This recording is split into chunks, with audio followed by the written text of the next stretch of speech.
Welcome dear all. आज के इस वीडियो में हम इलेक्ट्रिक फील्ड निकालने वाले हैं एक यूनिफॉर्मली चार्ज इनफाइनाइट वायर से। और इस वीडियो के एंड में मैं आपको ये भी बताऊंगा कि अगर ये वायर इनफाइनाइट नहीं होती तो इलेक्ट्रिक फील्ड हम कैसे निकालते हो। तो इस वीडियो को आप एंड तक वॉच करिएगा। देखिए, जैसा हमारा ये एप्लीकेशन ऑफ गॉस लॉ है, तो इसमें सबसे पहले एक इनफाइनाइट वायर को ले लेते हैं। इनफाइनाइट वायर के ऊपर मैं इस तरह से चार्ज शो कर रहा हूं। अब इस वायर को मैं मान लेता हूं इसके ऊपर चार्ज इनफाइनाइट का ये ऐसे निशान हमने लगा दिया। ये वायर ऐसे जा रही है तो ये इनफाइनाइट हो गई। अब ये इनफाइनाइट वायर जो हो गई इसके ऊपर चार्ज होगा, तो चार्ज जो है यूनिफॉर्मली डिस्ट्रीब्यूटेड, इसके ऊपर हम चार्ज मान लेते हैं क्यू और इस वायर की लेंथ को मान लेते हैं एल।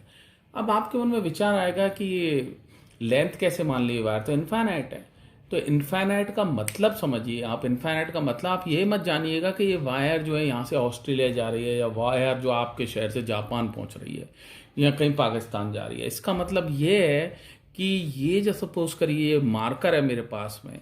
अब ये मार्कर के पास अगर कोई पॉइंट में बनाता हूं तो ये इतना सा दूर गया हूं मैं यहाँ से, जरा सा दूर जाने पर मिलीमीटर में अगर हम इससे दूर जाते हैं तो ये मिलीमीटर में ये दूरी इस लेंथ के रेस्पेक्ट में बहुत छोटी हो गई।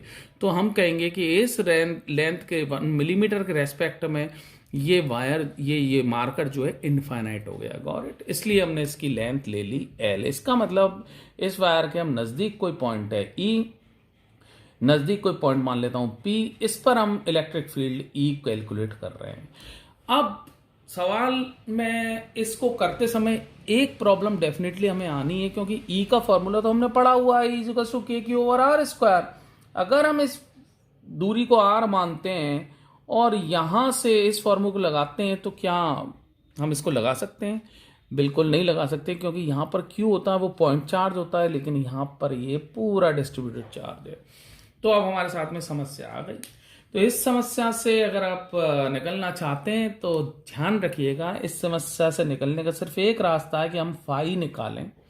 फाई का फॉर्मूला गॉस लॉ लगाते हुए समेशन Q/ε0 लगाएं। अगर इस फॉर्मूले के बारे में आप जानते नहीं हैं तो please do watch my video. दूसरा, फाई निकालने का एक और फॉर्मूला होता है जिसको हम लिखते हैं E वेक्टर S वेक्टर। याद आ रहा है कुछ आपको? और यहां पर ऐसे सरफेस का निशान लगा देते हैं। ये फाई टोटल और ये भी फाई टोटल। यहाँ पे ये जो रखा हुआ है ये इलेक्ट्रिक फील्ड है E, और ये जो S लिखा हुआ है ये एरिया वेक्टर है। तो इस एरिया वेक्टर की ऑलवेज डायरेक्शन क्या होती है? Perpendicular outward. याद रखना है आपको, ध्यान रखना है, आउटवर्ड लेना और परपेंडिकुलर लेना है। जैसे सपोज करो ये जो है हमारे पास में प्लेन है जो आपको नजर आ रहा है, इसके परपेंडिकुलर आउटवर्ड ये आपकी तरफ, इस तरह से नहीं, तिरछा नहीं, बिल्कुल 90 डिग्री पर इसको रखने पर ये आपकी तरफ जो आ रहा है ये एरिया की डायरेक्शन हो जाएगी। अंदर की तरफ नहीं करनी है इसमें डायरेक्शन, इनवर्ड नहीं है, आउटवर्ड सरफेस के।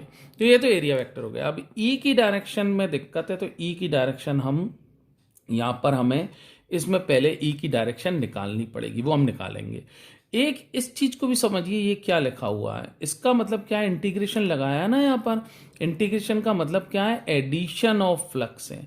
मतलब सरफेसेस जो जितनी भी सरफेसेस हैं, यहाँ एस लिखा हुआ है, ये इंटीग्रेशन लगा हुआ है, जितनी भी सरफेसेस है उन सरफेसेस पर जो फाई आएगा, फाई 1, फाई 2 या फाई 3, उन तीनों को जोड़ने पर हमारा फाई टोटल होगा। Got it? ये समझ में आई बात आपको? ठीक है, I hope it is clear. नहीं आई है तो मैं जरा भी आपको ये वाला पॉइंट भी बता दूंगा। पहले अपन क्या करें, यहां पर ई को निकालना है हमें, ई। तो इससे ई निकाल लेते हैं। तो ई निकालने के लिए क्या करना है कि एक पॉइंट चार्ज बना लें। ये पॉइंट चार्ज बना लिया। ये पॉइंट चार्ज बना बहुत छोटा हमने मान लिया, इसकी लेंथ dl है, तो इस पर चार्ज मान लिया हमने dq। सेम इतनी दूरी पर r1 दूरी पर ही हम एक और पॉइंट चार्ज फाइंड करते हैं। ये बना लिया, इतनी लेंथ का लेते हैं dl का, तो इसके ऊपर भी चार्ज कितना होगा? dq ही होगा। क्यों? क्योंकि ये एग्जाम्पल है यूनिफॉर्मली चार्ज वायर की हम बात कर रहे हैं। यूनिफॉर्मली चार्ज वायर का मतलब 1 सेंटीमीटर में अगर चार्ज 1 है तो हर जगह 1 सेंटीमीटर में हमें 1 ही मिलना है। नॉन यूनिफॉर्म में 1 सेंटीमीटर में चार्ज मिलने वाला हर जगह पर डिफर कर जाता। Got it? तो ये यूनिफॉर्मली में, इसलिए हमने जैसे ही इसको देखा तो हमने ये पाया कि इसमें चार्ज डी क्यू, इसमें चार्ज डी क्यू, तो यहाँ पर ई की डायरेक्शन निकालते हैं इस पॉइंट पर। इसकी वजह से, पॉइंट चार्ज की वजह से ऑलवेज लाइन के अलोंग ही होती है ई की डायरेक्शन, लेकिन अवे होती है प्लस से। ये अवे हमने ई लिख दी। इससे भी निकालेंगे, इस लाइन के अलोंग होगी और अवे होगी प्लस से, तो इसमें भी हमने ई लिख दी क्योंकि हमने इसके ऊपर प्लस माना हुआ चार्ज है। Got it? अब ध्यान रखिएगा, कोई भी वेक्टर अगर हमें वेक्टर कभी भी इंक्लाइंड हमें मिले तो हम उसको क्या करते हैं, उसको हॉरिजॉन्टल और वर्टिकल कंपोनेंट में डिवाइड कर लेते हैं। ये देखिए लाइन तिरछी मिल रही है ये दोनों, तो हम इसको हॉरिजॉन्टल बना लें। हॉरिजॉन्टल बनाने के लिए हमें क्या करते हैं, इसका ई कॉस थीटा कंपोनेंट होता है अगर ये एंगल हमने थीटा माना हुआ है तो ये देखिए ये इस तरह से जा रहा था, इसको हॉरिजॉन्टल बना लिया हमने इस तरह से, तो ये मैंने लिख दिया। अगर ये इस तरह से जा रहा है तो इसको भी हॉरिजॉन्टल बना लेता हूं इस तरह से, तो यहां पर एक और आ गया ई कॉस थीटा, और लीजिए यहां पर हमने एक और वेक्टर का निशान बना दिया इसका। तो ये दोनों हॉरिजॉन्टल कंपोनेंट हमने शो कर दिए जी, अगर ये एंगल थीटा थीटा दोनों हमने माने हुए।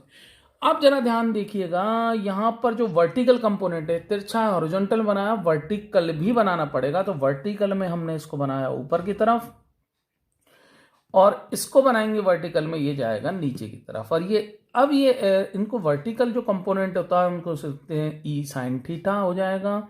साइन थीटा लगा के लिखना पड़ता है वर्टिकल में अगर ये कॉस थीटा को हमने हॉरिजॉन्टल माना है तो। अब जरा देखिए, ये दो एरो हमें दोनों इसी दिशा में जाते हुए दिख रहे हैं, क्योंकि इसको आप इधर घुमाओगे तो ये एरो इस दिशा में, ये इधर है तो ये इस दिशा में। ये मार्कर की टिप देखिए, यहां से मैं जब इसको वर्टिकल करूंगा तो इसका मार्कर की टिप को देखिए ऊपर की तरफ, लेकिन इसको जैसे ही वर्टिकल करूंगा तो मार्कर की टिप देखिए नीचे की तरफ। तो ये एरो जो है हमारा यहां पर वर्टिकल अपोजिट मिल गए, और क्योंकि ई इन दोनों का सेम है, कैसे पहचाना सेम है, ई का फॉर्मूला क्या होता है, यहां पर पॉइंट चार्ज अब बन चुका है, तो पॉइंट चार्ज के लिए मैं लिखूंगा K D Q over R one square, और इसके लिए भी लिखूंगा K D Q over R one square. Got it? इससे इस दूरी पर E is equal to K Q over R square याद करिए। ई का मैग्नीट्यूड यहां से यहां तक E K D Q over R one square, यहां से यहां तक ई बराबर K D Q over R one square. दोनों के मैग्नीट्यूड राइट हैंड साइड पर नजर मारिए, दोनों के मैग्नीट्यूड सेम आ रहे हैं। इसका मतलब ये जो ई है मैग्नीट्यूड में सेम है, डायरेक्शन अपोजिट है, तो हम क्या करेंगे, इसका मतलब वर्टिकल कंपोनेंट हमारे कैंसिल्स आउट हो जाएंगे। तो यहां पर जो हमारा ई होगा इस वायर से, वो सिर्फ और सिर्फ ई क्या होगा, हॉरिजॉन्टल होगा। हम समझ गए कि ये जो इनफाइनाइट वायर से जब ई की डायरेक्शन हमारी हॉरिजॉन्टल हो गई, तो ई वाला पार्ट हमने कर लिया। ई ऑलवेज हॉरिजॉन्टल लेना है हमें हर जगह पर। Got it? हर जगह का मतलब कैसे, मैं यहाँ पे दोबारा ये इनफाइनाइट चार्ज वायर लेता हूँ, और इस वायर से हम इनफाइनाइट बना लेते हैं इस वायर को पहले ऐसे करके, और इस वायर से जैसे हम इस दूरी पर आर दूरी पर हम बात कर रहे हैं, तो यहाँ पर ई की डायरेक्शन हमें हॉरिजॉन्टल यहाँ मिलनी है। यहाँ अगर पॉइंट है हमारा तो यहाँ पर भी ई की डायरेक्शन हमारी हॉरिजॉन्टल मिलनी है इस तरह से। यहाँ अगर पॉइंट होता तो यहाँ भी ई की डायरेक्शन हॉरिजॉन्टल मिलती, ऐसे इस साइड में भी ले सकते थे, पर अभी हम सिर्फ आरएचएस को देख रहे हैं, राइट हैंड साइड को इस वायर के इधर ही देख रहे हैं। अब जरा गौर करिए, अब हमें क्या करना है, यहां पर इस पार्ट को करने वाला हूं मैं, ये वाला पार्ट एस वेक्टर। तो एस वेक्टर करने के लिए हमें सबसे पहले क्या करना है, एक सरफेस बनानी है, एक गॉसियन सरफेस ले लेते हैं। तो गॉस लॉ बोलता है कि गॉसियन सरफेस आप आर्बिट्ररी कैसी भी ले सकते हैं, लेकिन ध्यान रखना है इसमें कि हमें सरफेस ऐसी लेनी है जो ई के साथ में थीटा का एंगल या तो 0 बनाए या थीटा के संग 90 डिग्री का एंगल बनाए। सिर्फ ऐसी ही सरफेस का हमें सिलेक्शन करना है।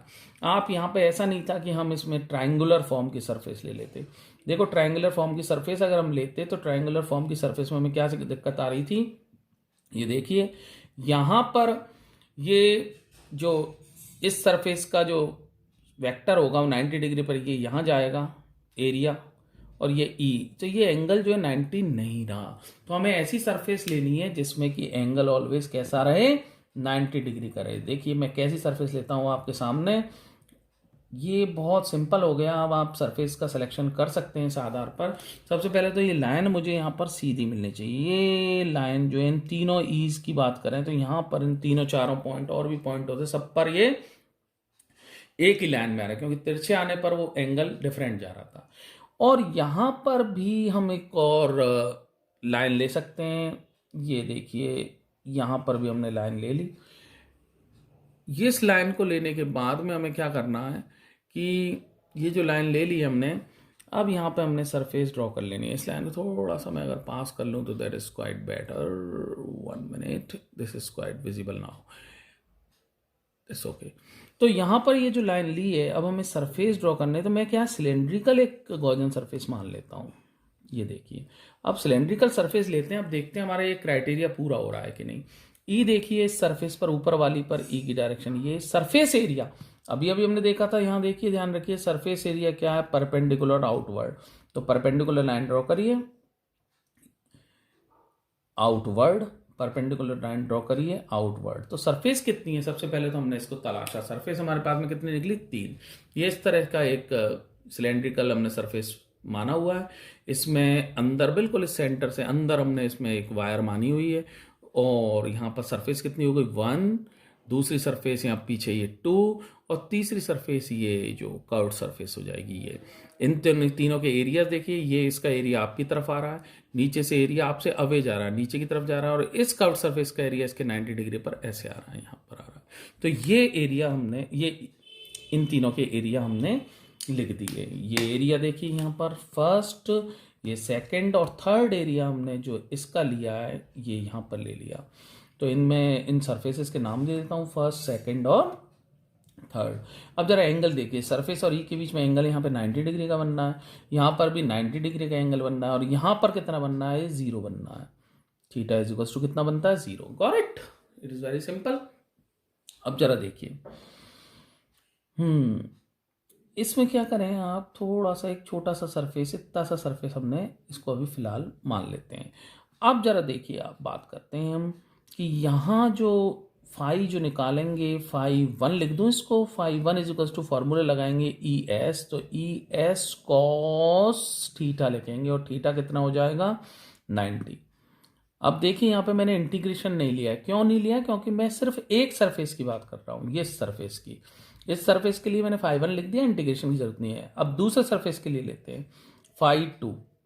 यहाँ पर ये सरफेस, अगर हम ये छोटा सा इस सरफेस की बात कर रहे हैं, क्योंकि आप ध्यान करें, ये इसको सिलेंडर को देखें तो ये सरफेस इस तरह से फैली हुई है, ये पूरी इस तरह से फैली हुई है।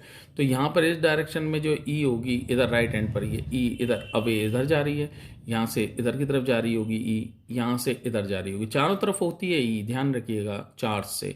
तो इससे चारों तरफ ई है, और लेकिन इस सरफेस से हर इस जगह पर देखा तो एंगल हमें कितना मिलना है, 0 मिलना है ई और एरिया के तरफ। और यहाँ पर अगर हम एरिया लेते हैं अंदर की तरफ, यहाँ भी कितना मिलता है, ई।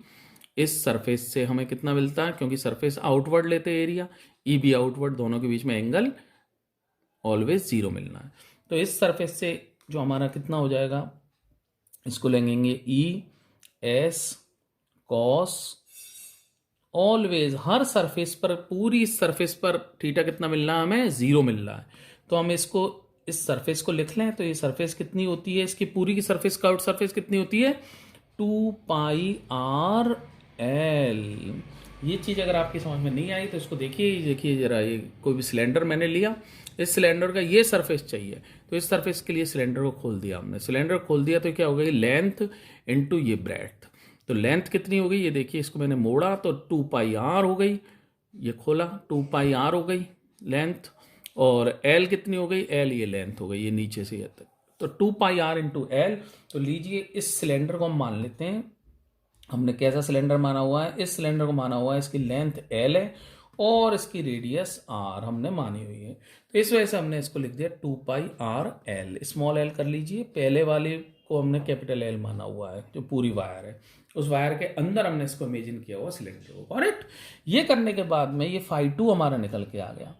तो फाई 2 जो हमने निकाला है, ई इंटू 2 पाई आर एल। ये छोटा, अब आप कहेंगे ये छोटा क्या माना हुआ था, ये छोटा सा सरफेस, यहाँ पे बहुत सारी सरफेसेस होंगी, इन छोटी छोटी सरफेसेस को जब आप जोड़ेंगे तो ये क्या बनेगा 2πRL, वो मैंने लिख दिया यहाँ पर।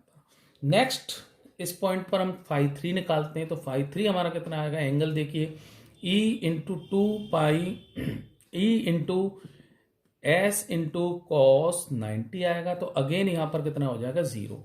तो टोटल जो फाई करना, अभी इंटीग्रेशन का निशान लगाएंगे, ये वाला स्टेप को करेंगे हम, टोटल फाई इन तीनों को जोड़ेंगे तो टोटल जो हमारा नेट फाई आएगा वो कितना हो जाएगा, इन तीनों का सम। तो ये वाला भी 0 हो जाएगा क्योंकि कॉस 90 0 होता है।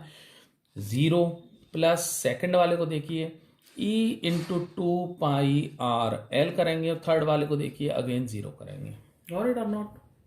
ये हमारा पूरा निकल के आया। फाई टोटल कितना आया हमारा, E इंटू 2πRL। ये हमारा फर्स्ट इक्वेशन, हम इसको ले देंगे क्योंकि अभी ध्यान रखिए अभी तक हमने गॉस लॉ नहीं लगाया है। अब हम गॉस लॉ वाले पार्ट को करने वाले हैं, ये वाला पार्ट, इसको गौर करिए। अब हम इसको करेंगे गॉस लॉ को। गॉस लॉ कहता है कि phi total is equal to summation Q over epsilon not.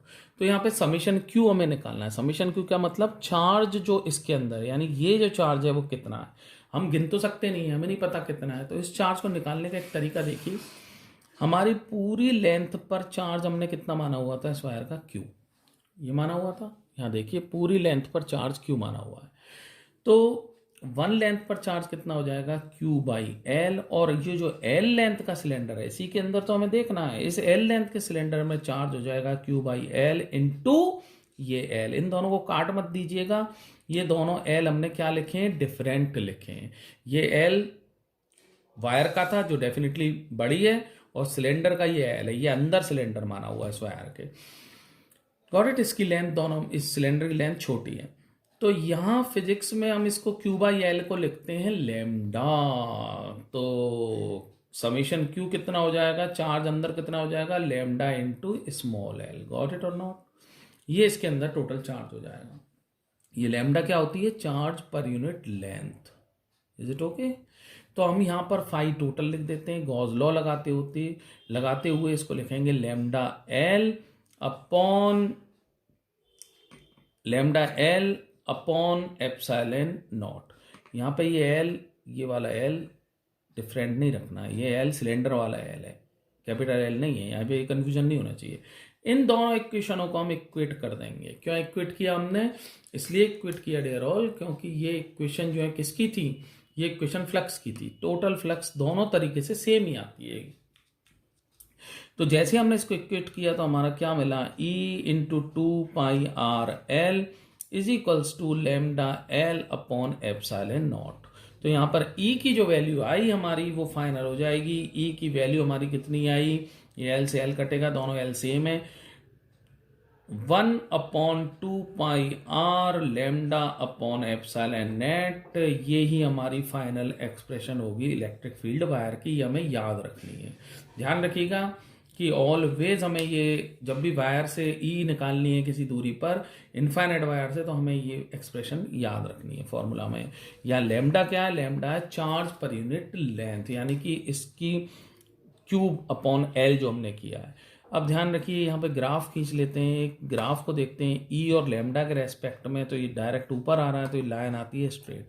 ये क्या बोलता है कि अगर हम लैम्डा को बढ़ाते हैं, लैम्डा बढ़ाने का मतलब ये वायर पे चार्ज की मात्रा बढ़ा दो, ये लीजिए, तो हमारा जो यहाँ पर E होगा वो भी इंक्रीज हो जाएगा। Got it? और इस ग्राफ को अगर हम E और R के रेस्पेक्ट में लेते हैं तो ये हमारा इन्वर्सली प्रोपोर्शनल आता है। इन्वर्सली का मतलब अगर ये पॉइंट हमारा जो इस वायर से, अगर हमने पॉइंट को बढ़ाते दूरी पर इसको पास रखेंगे तो E बढ़ा हुआ मिलेगा। अगर ये पॉइंट हम दूर देख जाएंगे तो E हमारा कम होता जा रहा है। ये बहुत इंपॉर्टेंट रिजल्ट्स मैं आपको बता रहा हूं, ध्यान रखिएगा। तो कॉपी पेन उठाइए और इसको लिखिए कि from this equation it is clear that if R is increased then E is decreased, if lambda increases then electric field intensity increases. ये रिजल्ट, ये कंक्लूजन आपको याद रखना। वायर के लिए R से E के ऊपर इफेक्ट पड़ता है। ये मैं आपको इसलिए बता रहा हूँ क्योंकि आप वायर के अलावा दूसरे जब हम देखेंगे ना प्लेट्स को, नेक्स्ट वीडियो में मैं आपको प्लेट्स के बारे में बताऊंगा, तो उसमें कुछ और चीज निकल के आएगी। इसलिए इस पॉइंट को आप जरूर याद रखिएगा।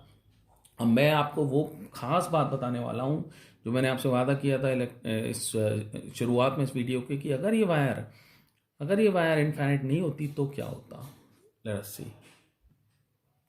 लीजिए एक वायर बना लेता हूँ मैं, और इस वायर से यहाँ पर सपोज करिए ये पॉइंट ले लेता हूँ। ये केस ले रहा हूँ, ये वायर कैसी है, फाइनाइट है, फाइनाइट वायर है। तो फाइनाइट वायर है तो इसकी दूरियां भी ज़्यादा नहीं है। तो ये मैंने इस केस को यहाँ लिया, और यहाँ पर मैं लेता हूँ ये वायर थी इनफाइनाइट।